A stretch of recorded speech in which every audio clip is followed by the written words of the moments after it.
Hello বন্ধুরা, welcome to my another video. আর আজকে কিন্তু জামাই ষষ্ঠী, তাই প্রথমতই সবাইকে জানাই শুভ জামাই ষষ্ঠীর অনেক শুভেচ্ছা। এবং জামাইদেরকে বলবো যে কেমন কে আদর খাচ্ছে সেই বিষয় নিয়ে অবশ্যই জানাতে।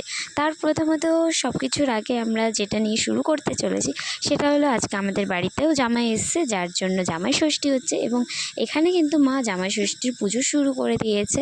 আমরা কিন্তু বাড়িতেই করেছি, বাইরে বেরিয়ে সেরমভাবে করা আমাদের হয়নি, কারণ বাড়িতেই এই রান্না বান্না গুছিয়ে এই যে জামাই ষষ্ঠী করতে কিন্তু অনেকটা টাইম লাগে, তাই বাড়িতেই কিন্তু আমরা ছোটোখাটো করে করেছিলাম। কিন্তু মা জামাই ষষ্ঠীর পুজো কমপ্লিট করে নিল এবং তারপরে কিন্তু জিজুর হাতে সুতোটা বেঁধে দিচ্ছিল, কারণ জামাই ষষ্ঠীতে তো সুতোটা বাঁধতে হয়। আমি কিন্তু সেরম রিচুয়াল কিছুই জানি না, এদিকে ছোটতে অনেকটা রিচুয়াল জানে, তাই মাকে কিন্তু ছোটতেই রিচুয়ালসগুলো বলে দিচ্ছিল।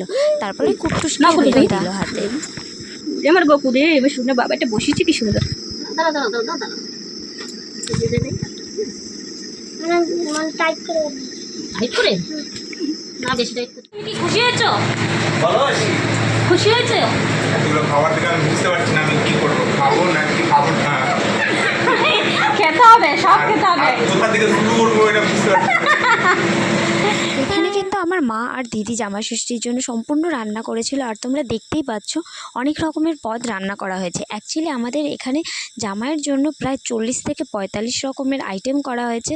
তারপরে আবার আমার জিজু কিন্তু নিরামিষভোজী ছিল, যার জন্য হয়তো 40-45টা হয়েছে, বাট আমিষ হলে আরও 10 পদ হয়তো বেশি করা যেত।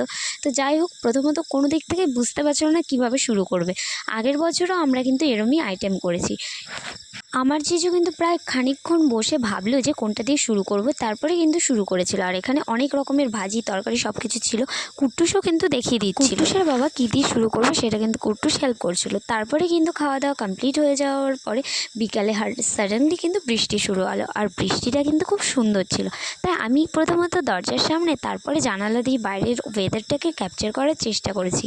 আর বৃষ্টির ওয়েদার মানেই খুব একটা ঘুম পায়, ঘুম ঘুম ব্যাপার থাকে। তবে পড়াতে যেতে হয়েছিল আমাকে। তারপরে বাড়ি আসার পরে কিন্তু কুট্টুস কোনো একটা কারণবশত আমি কুট্টুসের উপর রেগে যাই, এবং কুট্টুস কিন্তু আমার রাগ ভাঙানোর জন্য এরম করছিল।